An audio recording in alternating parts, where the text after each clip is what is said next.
DeathsStalker here. So I thought I'd talk to you about some of the behind the scenes stuff that was going on at the MotoGP race the last couple weeks. Now, besides the fact that we had the Moto2 rider who was found to have COVID, I'll put his name up here, and he was still missing the second race because he's not hasn't been cleared. Now, the interesting thing was, let's try this right here. There we go.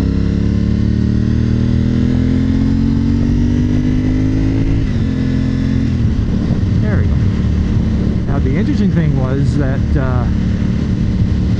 normally when there's problems going on inside a race team, it is not public knowledge. The teams generally sort of keep things in-house, and quite to our surprise on the race just last weekend at Misano 2, we had 3 riders sort of break the cone of silence and bad-mouth certain members of the team without directly naming them.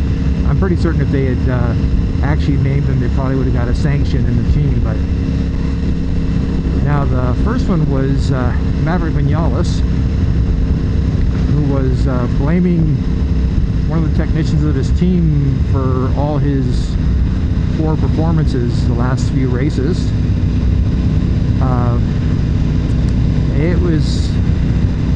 It was sort of surprising to see. Now,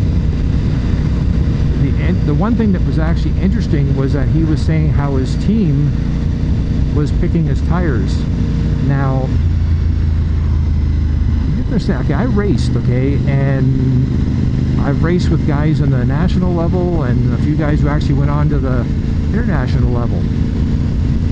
And Simon Craffer, who's the pit lane commentator for MotoGP, had mentioned that he raced 500 Grand Prix bikes, which are the bikes before MotoGP, and that in all the years of racing, he only had a team pick a tire for him once.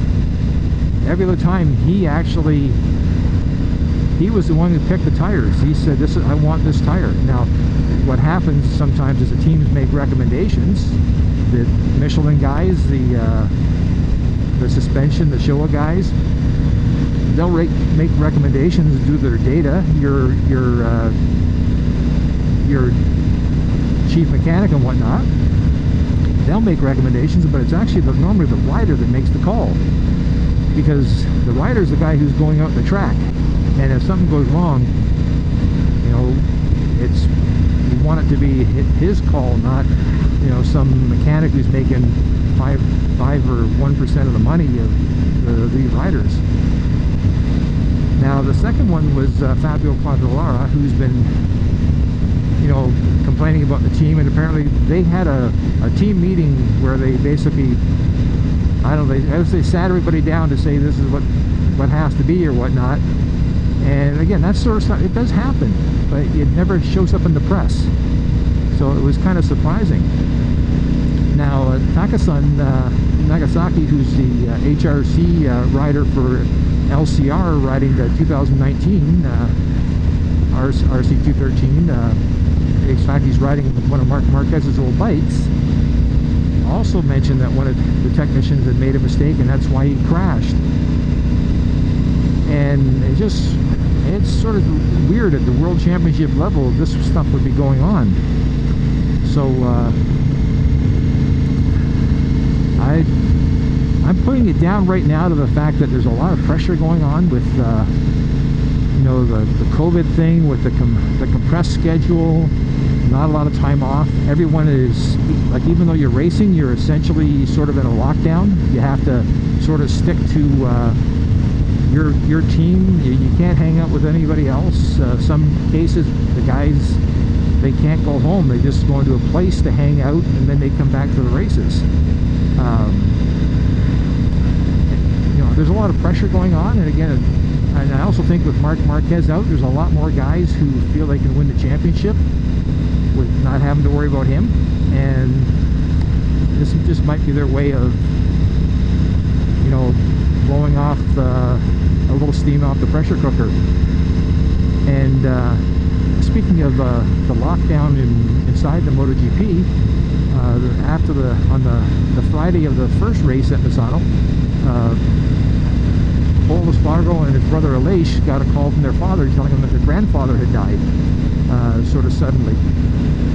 And anybody who's, you know, had a grandparent, you know, it's really sad when you lose a grandparent. It actually is, believe it or not, it's actually sadder when you're a little bit older, because when you're a little kid and your grandfather passes away, you have, you know, these memories of your grandfather or your grandmother, and but they sort of fade. Okay, so you don't really have a lot of memories. But as you get older, you know, as you are sharing a lot of your life experiences with your grandparents, you're involved with them a lot more.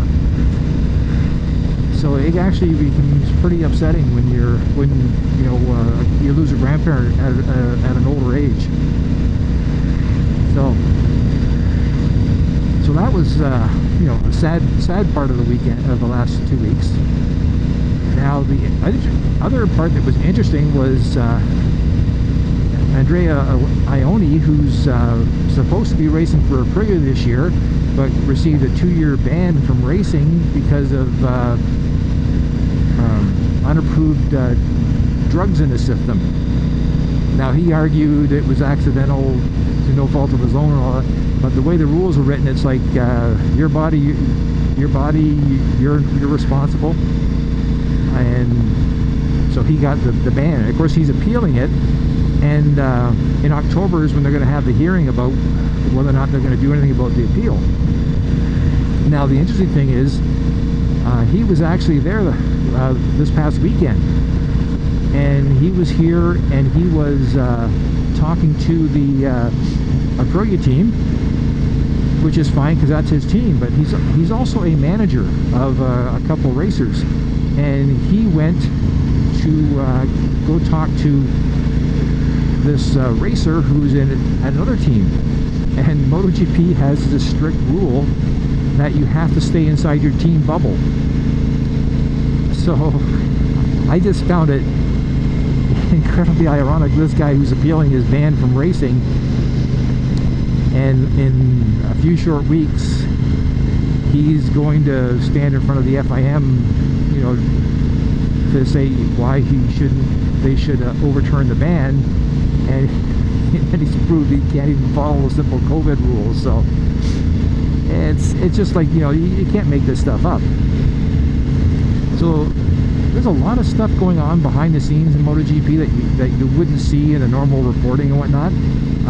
I get a lot of this because I follow a lot of the reporters and whatnot in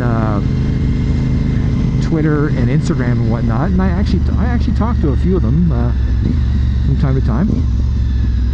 There's actually a whole whack of them, but there's a lot of them that actually will interact with fans or ex-racers and whatnot. And in all honesty, as long as you're not asking like stupid questions, a lot of times they'll respond back to you.